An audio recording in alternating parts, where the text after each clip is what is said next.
The Viper is an outstanding training aid, but it is also one that requires athletes and coaches to practice certain safety precautions at all times. First, under no circumstances is the Viper designed for horseplay. Many of the drills conducted with the Viper involve stretching the 8-foot flexicord. The tension that is placed on the Viper's flexicord is capable of numerous unique training benefits, but it is also capable of causing injury if misused.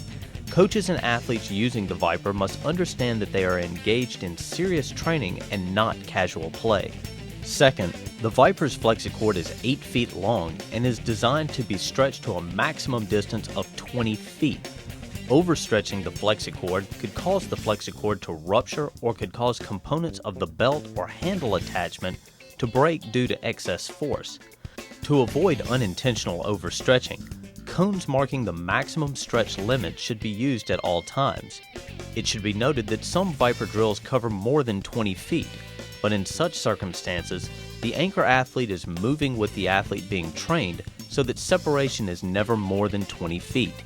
The Viper's flexicord is designed to be attached to the padded Viper waist belt and/or the Viper handle strap. No other devices should be used to secure either end of the flexicord. When attaching the flexicord to the waist belt, only one end of the flexicord should be attached to any of the individual metal rings at one time. Both ends of the flexicord may be secured to separate metal rings at the same time, but not to the same metal ring at one time. Athletes and coaches should inspect the attachment points on the waist belt before each use for signs of wear or damage. If either is discovered, the belt should not be used. When only one end of the flexicord is attached to the Viper's waist belt, the other end must be secured to the Viper's attachment handle.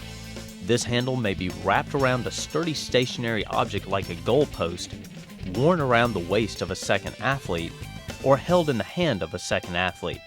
When this third method is used, the athlete should insert his or her hand through the handle's loop and then firmly grasp the strap.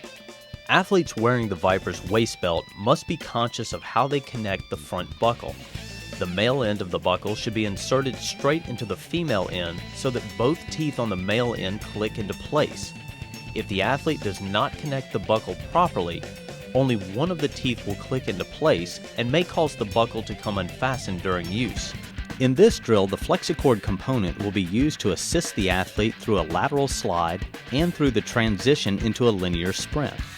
The athlete begins in a lateral position with the flexicord attached to the lead hip. The partner then walks out to a distance of 10 to 12 feet, so the flexicord is pulling at the athlete's lead hip.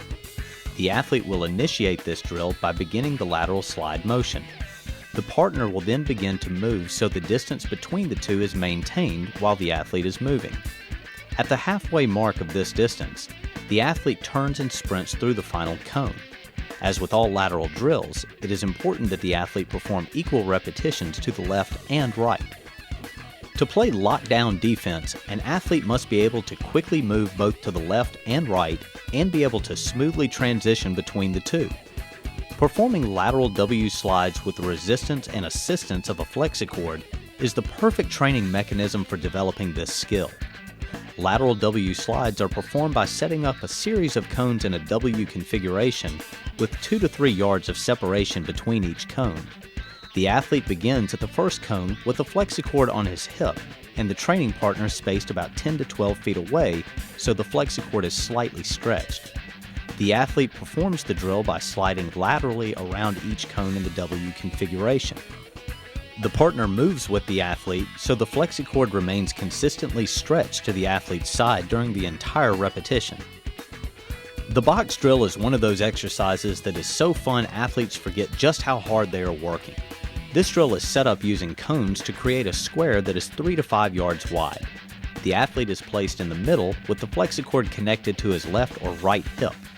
A partner anchors the flexicord to provide resistance. A second partner is positioned in front of the athlete with a dozen tennis balls. The drill begins when the partner begins tossing tennis balls inside the square. It is the athlete's job to keep the square clean of any debris. To accomplish this, the athlete must sprint to all 4 corners of the square, stop, change direction, and react to the movement of the tennis balls. As the athlete moves, he is resisted and assisted by the pull of the flexicord. In this example, the partner anchoring the flexicord is moving around the box during the repetition. This causes the direction of the flexicord's pull to change throughout the repetition and forces the athlete to quickly compensate for the changes as he moves. Athletes often have to sprint forward, stop, and then transition into a back pedal. The linear W sprint uses flexicord to isolate and train this motion. This drill involves setting up cones in a W configuration with about 5 yards of spacing between each cone.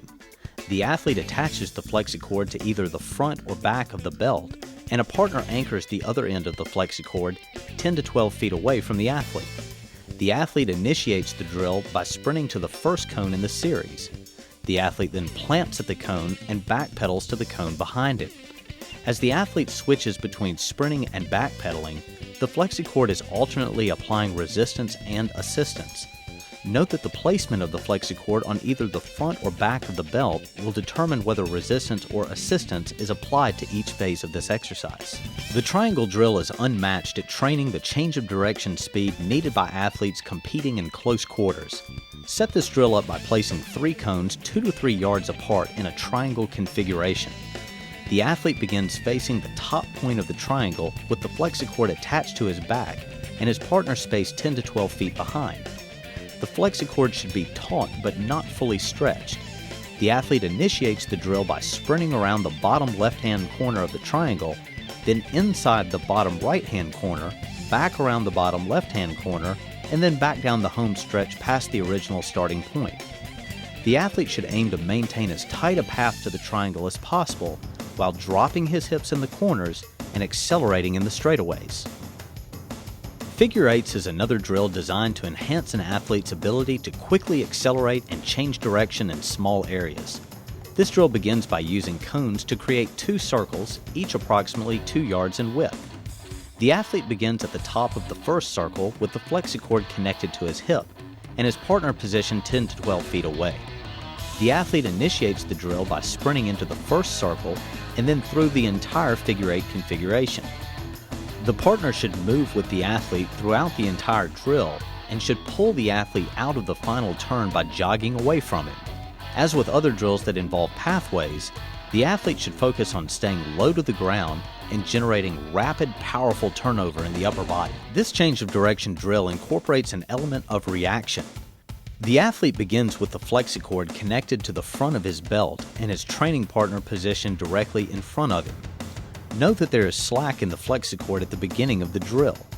The athlete is positioned between 2 cones spaced 5 yards apart, with a third cone 5 yards directly behind him. The athlete begins the drill by backpedaling to the cone behind him. During the backpedal, the partner will begin to move towards one of the original 2 cones the athlete was positioned between.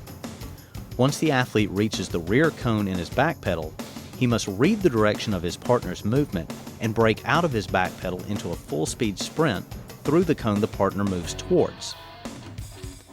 Note that the partner moves flat towards one of the 2 cones and does not start moving away from the athlete until the athlete begins his sprint through the cone.